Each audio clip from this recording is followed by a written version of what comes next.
नमस्कार, मैं अविनाश रंजन गुप्ता आप सभी का अपने चैनल पर हार्दिक अभिनंदन करता हूँ।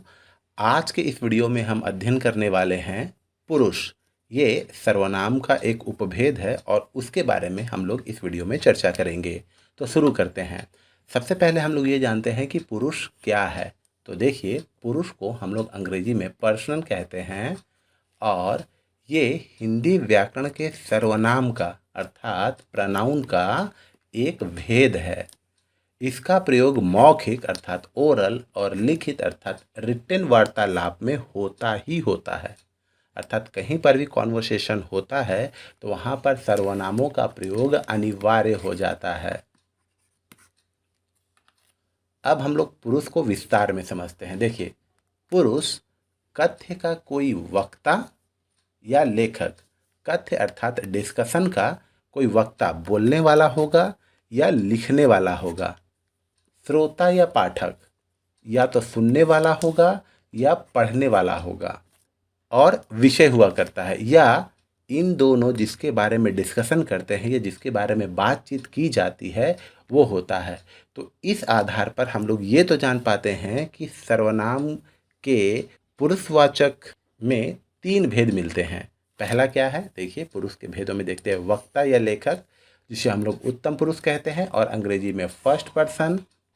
श्रोता या पाठक, जिसे हम लोग मध्यम पुरुष कहते हैं और अंग्रेजी में इसे सेकंड पर्सन।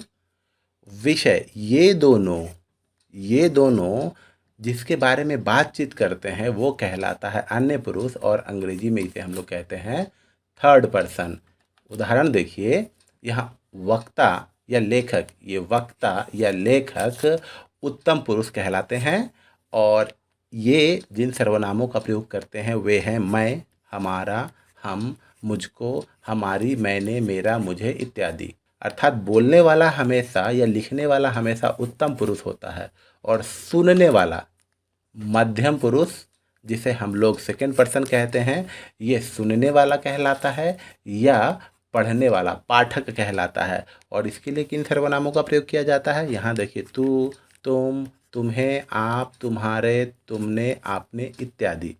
और अब देखिए, ये है अन्य पुरुष, जिसे हम लोग कहते हैं अंग्रेजी में थर्ड पर्सन और ये किसी न किसी विषय को सूचित करता है। और इसके रूप क्या है, वे, यह, वह, इनका, इन्हें, उसे, उन्होंने, इनसे, उनसे आदि। अब यहाँ पर समझने की कोशिश कीजिए, ये महिला जो कुछ कह रही है तो ये कहलाएगी प्रथम पुरुष। ये इससे बात कर रही है तो ये कहलाएगा मध्यम पुरुष। और ये दोनों किसी तीसरे के बारे में बात कर रहे हैं, इसके बारे में, तो ये कहलाएगा अन्य पुरुष। बातचीत के दौरान ये किन सर्वनामों का प्रयोग करेगी, मैं कह रही हूँ ये बहुत कामचोर है, तो सुनने वाला जो मध्यम पुरुष है वो कहेगा नहीं नहीं, मुझे लगता है शायद वो दुखी है। और ये अन्य पुरुष को इस बात का पता भी नहीं चलेगा क्योंकि ये दोनों के डिस्कशन का विषय ये अन्य पुरुष है और इन दोनों के डिस्कशन से ये अनजान है। अन्य पुरुष में सभी संज्ञाएं आती हैं। सभी संज्ञाएं अन्य पुरुष की होती हैं क्योंकि सभी संज्ञाएं वक्ता और श्रोता के मध्य विषय बनती है। अर्थात प्रथम पुरुष में या उत्तम पुरुष में कोई संज्ञा नहीं होती, मध्यम पुरुष में भी कोई संज्ञा नहीं होती, वो सर्वनाम ही होता है। लेकिन अन्य पुरुष में हमेशा कोई ना कोई संज्ञा ही होती है मैक्सिमम टाइम। अब हम लोग देख देते हैं कि पुरुष और वचन का बड़ा ही क्लोज रिलेशन होता है। क्योंकि अगर पुरुष एक वचन है तो वचन, जिसे हम लोग अंग्रेजी में नंबर्स कहते हैं, एक वचन बहुवचन, वो एक वचन होगा। अगर पुरुष बहुवचन है तो वो बहुवचन होगा। उसी हिसाब से हम लोग यहाँ पर इसे क्रिया के साथ भी जोड़ते हैं।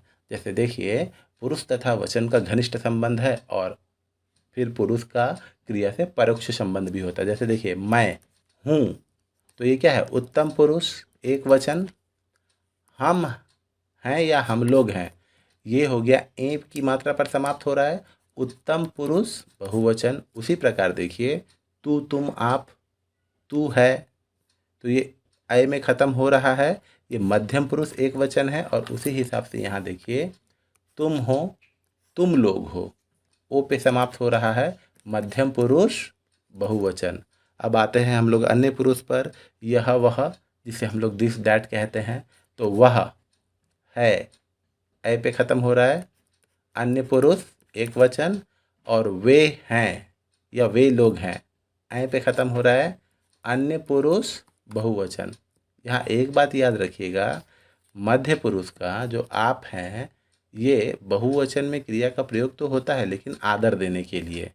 जैसे पिताजी आए हैं, तो पिताजी एक है लेकिन फिर भी हम लोग बहुवचन क्रिया का प्रयोग करते हैं आदर देने के संदर्भ में।